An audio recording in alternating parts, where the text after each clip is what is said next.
مجھے اللہ تعالیٰ نے یہ توفیق دی کہ ان کے ساتھ خلوت میں بالکل مکمل تنہائی میں بھی بار بار دیر تک بیٹھنے کی سعادت ملی،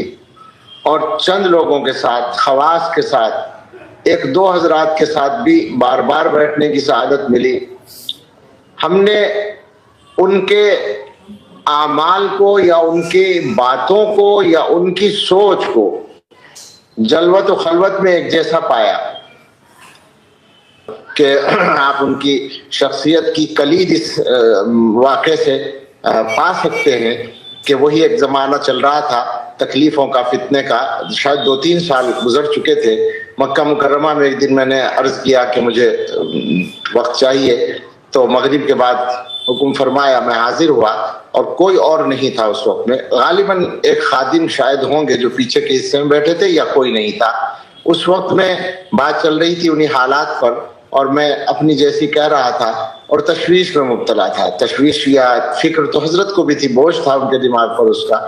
پھر اچانک ان پر ایک کیفیت طاری ہوئی، اور اس کیفیت میں انہوں نے میری طرف دیکھا اور یہ فرمایا کہ مولانا، میں نے اپنے اللہ سے ٹوٹ کر محبت کی ہے،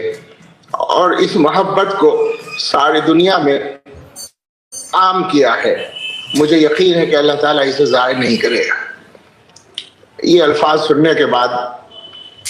میری کیفیت بھی عجیب ہوئی، اور میں نے دونوں ہاتھ اٹھا کر، جیسے بڑی بے تکلفی سے کوئی بات کرے، میں نے عرض کیا کہ حضرت بس اب کسی بات کی ضرورت نہیں ہے، انشاءاللہ سب خیر ہوگی۔ اس سے آپ اندازہ کر سکتے ہیں ان کی شخصیت کا۔ اللہ تعالیٰ اپنا فضل فرمائے، اللہ ہمارے حال پر رحم فرمائے، اللہ حضرت کے ساتھ اپنی خاص رحمت کا معاملہ فرمائے، اللہ حضرت کے صاحبزادگان حضرت مولانا حبیب اللہ صاحب، حضرت مولانا سیف اللہ صاحب، ان کی بہن اور ان کی والدہ جو ہم سب کی اماں جان ہیں، اللہ ان سب کو سلامت رکھے، اور مختصر یہ کہ حضرت کی دعائیں ان سب کے حق میں قبول فرمائے اللہ تعالیٰ، اور اللہ حضرت کے کام کی حفاظت فرمائے، حضرت کے خدام کی بھی اللہ